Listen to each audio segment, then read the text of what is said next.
Welcome to the Moon Collective Sanctuary.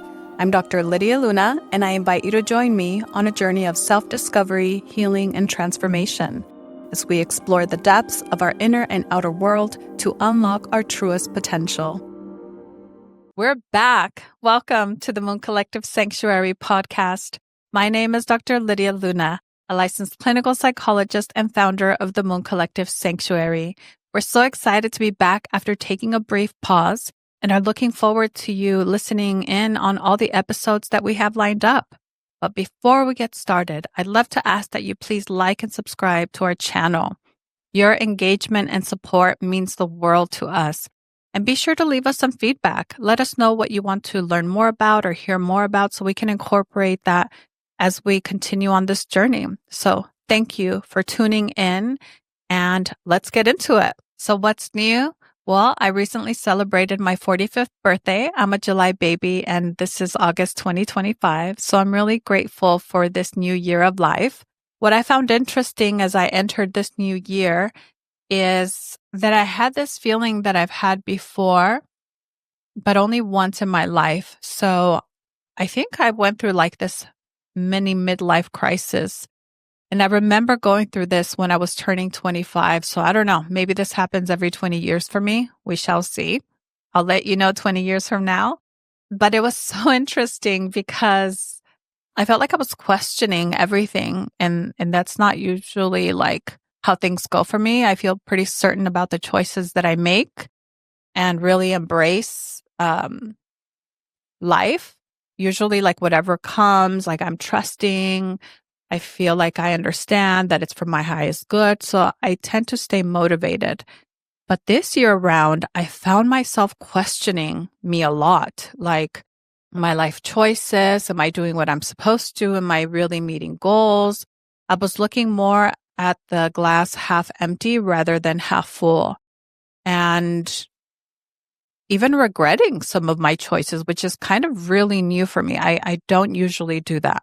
But as I kept reflecting and asking what is happening, why is this happening, I took this time to just reevaluate and assess how far I've come, where I'm at, and where I want to go. And with that, obviously came insight, but also some amazing intentions. And before I receive this intention, though, these intentions, I want to share that this was a process. Oftentimes we think, oh, this feels really crappy and this is how it's going to be. But I've learned in life that when I have those moments now of feeling dissatisfied, it just means there's a transition coming for me. So I really wanted to allow myself to be in those moments of feeling unmotivated, lethargic, just like not wanting to think about what to do next. I allowed myself to just enjoy the present moment, remove the pressure, the responsibility of having to figure things out, and just embrace what is, because life is pretty beautiful if I remove all of that. So in that space of enjoying and embracing and removing the pressures of what's next, I came to my intention for this upcoming year. And what is it? Well,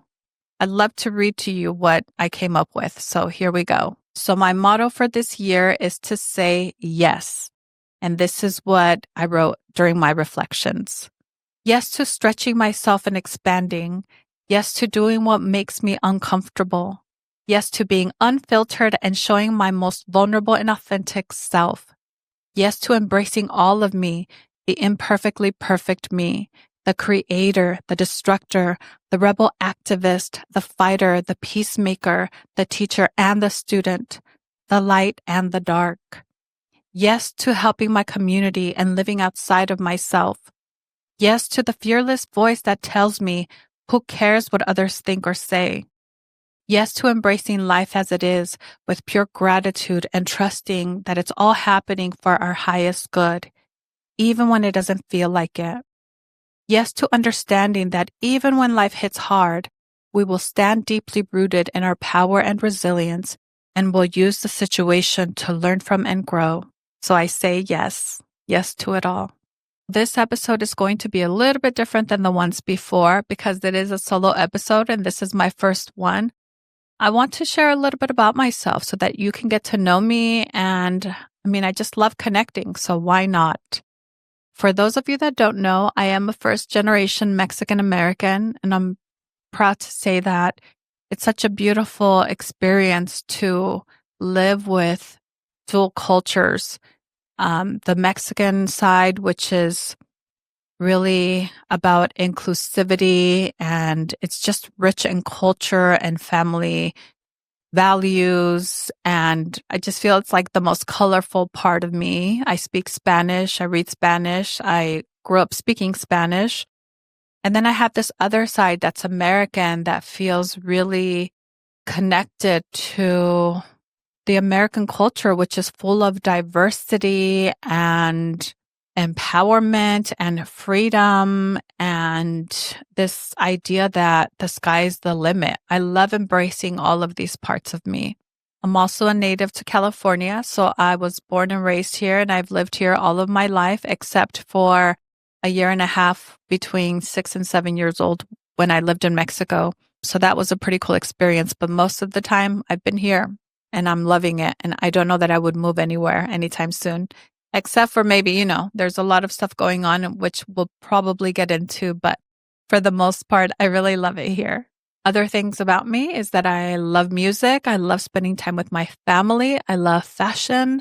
I love learning. I love learning about abstract concepts. I love talking about the universe and spirituality, energy, all of that good stuff. Anything from ghosts to UFOs to also like scientific research. I love it all. I feel like the world, life is so expansive and I just want to absorb it all. That's something else that's happening for me now is as I'm getting older, I feel like time is moving so fast and I just want to grab onto all of the knowledge and all the information that's out there. So I love learning and I love having these discussions with other people. I feel like it helps me really connect with others when we can have a deep and meaningful conversation, which really aligns with my work. I'm in private practice. I'm a clinical psychologist, so I provide psychotherapy.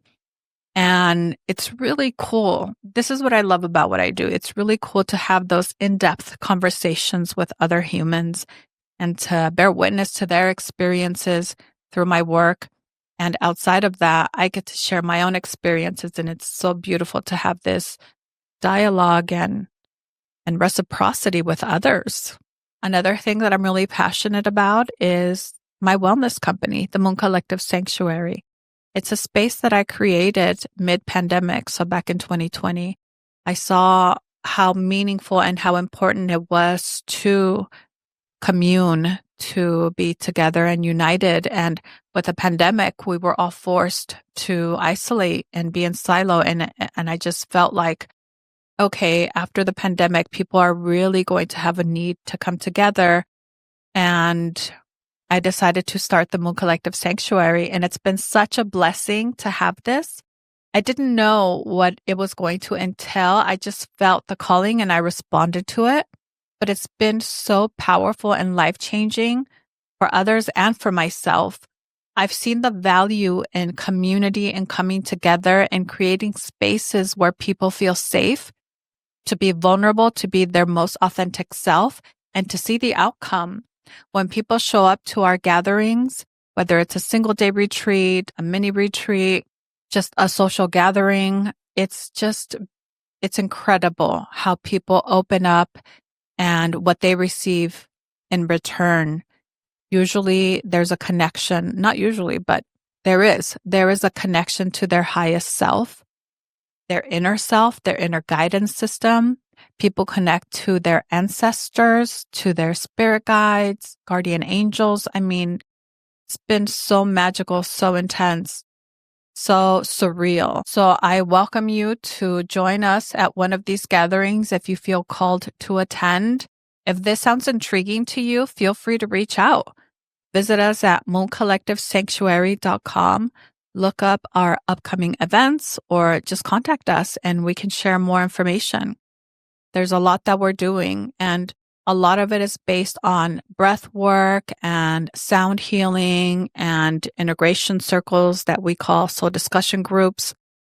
We have also connected with facilitators who provide Reiki and other beautiful holistic modalities, healing modalities. So we welcome you to join or find a location near you for those that live out of state. But yeah, so let's see, what else can I tell you? Another recent insight that I've had is this appreciation for time and energy. I've really become intentional about what I focus on and what I spend my time on.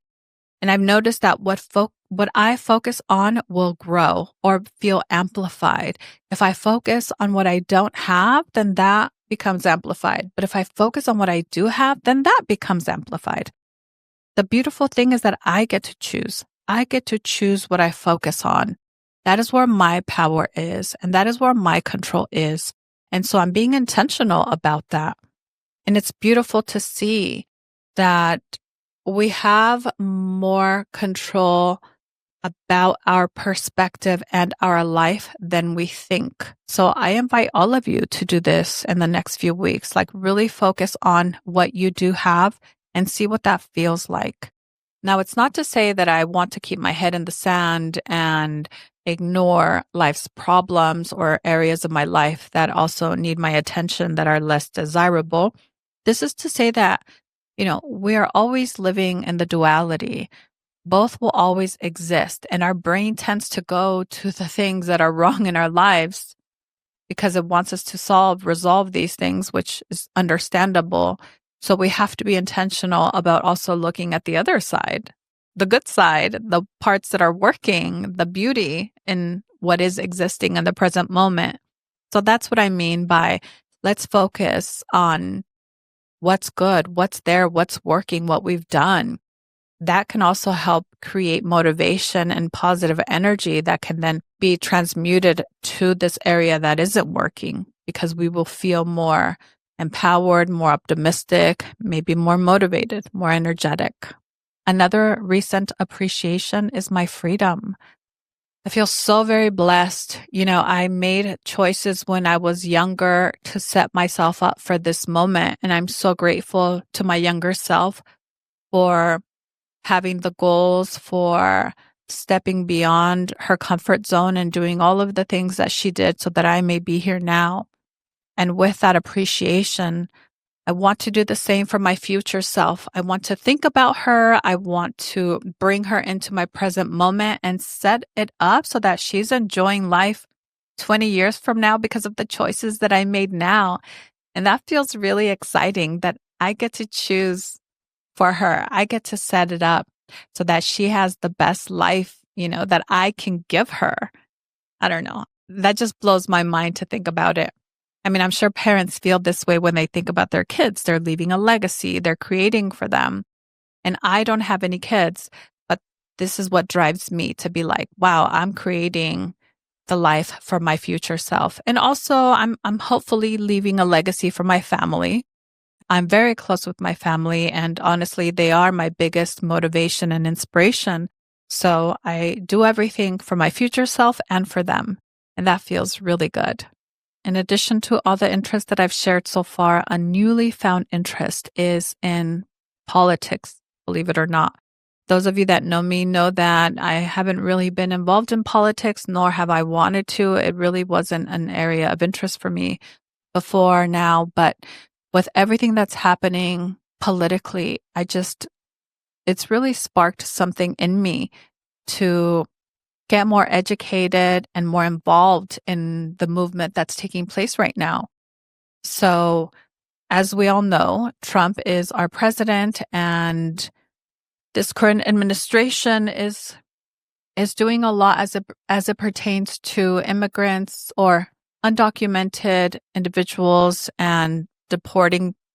I want to say not even deporting, but like engaging in mass deportations where they just deport people based on race or language spoken or the way that they look. I mean, it's getting pretty unbelievable out there right now. It's also becoming really evident that there's a lot of division on how people think about this, what stance they're taking as a response to the inhumane treatment that's happening towards undocumented people. And for me, it's really shown the importance of unity and being part of a community. And, as a disclosure, I'm not Democratic nor Republican. I don't even want this conversation to be about politics because it's not. My interest has been in human rights and to ensure that whatever is happening, however we want to implement certain policies, that they're done with, you know, justice and taking the human into consideration. We cannot just be grabbing people out in the streets in broad daylight, with masked men chasing people, abducting, just bombarding people, intimidating. I mean, what's happening right now is just insane. And for me, I can't sit back and watch this without responding, without doing anything. With everything that's happening, it's really sparked an interest to get more informed, to become more educated regarding politics and all of these policies that are really at the root of this. So if we keep this conversation to humanity, I feel like we all have a moral and ethical obligation to do something about what's happening. And I want to encourage you all to please take some action. What's happening right now is not about politics. This is about humanity. So I want to encourage all of you to look beyond the political components here in terms of what side people are on and do we support this person versus that person. This is about, are we doing the right thing? If we see somebody get unjustly treated, if we see violence in front of us, unjustified, uncalled for, what are we going to do? This is the question at hand. What is happening right now is not okay. It's unconstitutional. It's unlawful, yet it's being done. And so we have a responsibility. What will you do? And I know it can be scary and overwhelming, but we have a duty. We have a duty to our community. We have a duty to our neighbor. We have a duty to ourselves to do the right thing. And that's going to change and vary from situation or from day to day. But that doesn't mean we don't do something. We have to do something. And I know a lot of people are feeling like they're just one person and somebody else will do something, but that's not the reality. The reality is we all have to do something in order for this to count or be meaningful or be powerful enough. We are being called to unite and reconnect with community. And so this is the time. This is the time to do that. Whether it's taking part in boycotts, not financially supporting companies that are funding this administration or the detention centers, whether it's taking part in a protest, whether it's reaching out to your local government and attending town hall meetings, writing letters to the Senate, to your representatives. There's so much we can do. We can donate to nonprofit organizations or grassroots organizations that are helping support families who've been impacted, who have been victims of this, or helping with legal defense for people that have been taken or kidnapped. There's also educating the local community, going out to local businesses and or places where we know undocumented people work and letting them know what are their rights. What are the rights of the businesses to help protect their employees who may be undocumented? And for those who are undocumented, letting them know what their rights are too. So education is power. We need to get educated and then we need to share that information with others. We can also have conversations with one another. I know politics and religion are off the table a lot of the times in terms of conversations. But again, let's focus on the human component of this conversation, which is people are getting unjustly treated. What can we do to help? How are we going to stop this? Because right now it's this vulnerable population, which is the undocumented population. They're also now targeting the homeless population. the poor, but who's next? It could be you or I. So there's no telling where this is going to end, and which is why we have to take part in things now while we still can. For those of you that don't know where to start, I want to invite you to join me.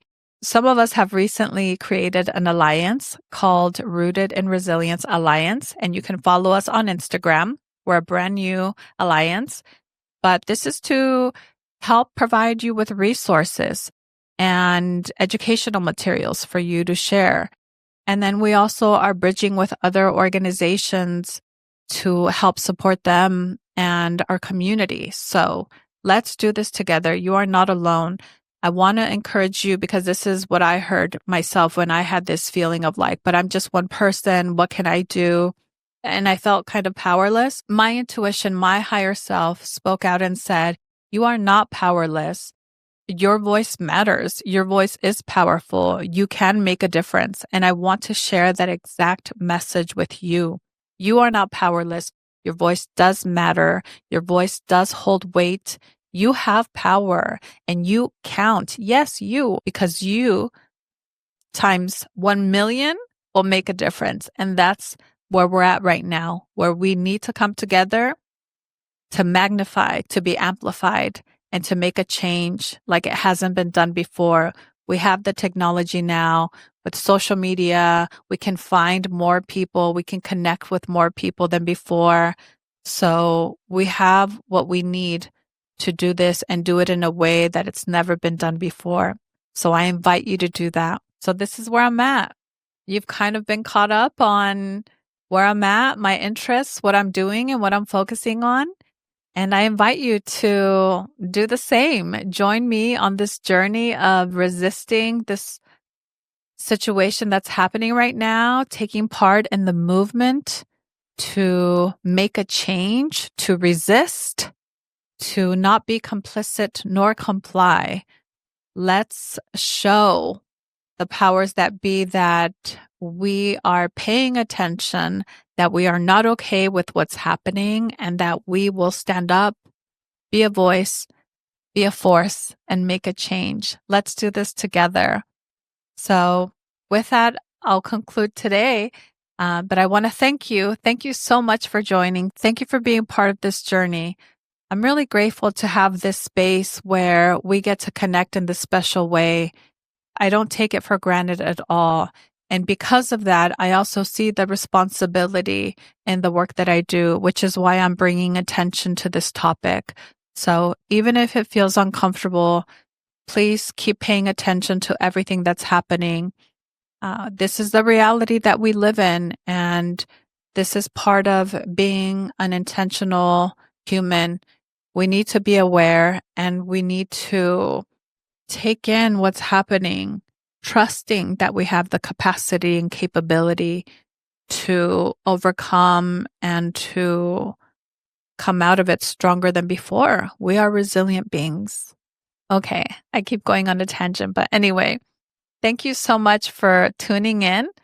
We will continue some of these discussions in our future episodes, but in the meantime, please take care, and I'm sending you lots of love.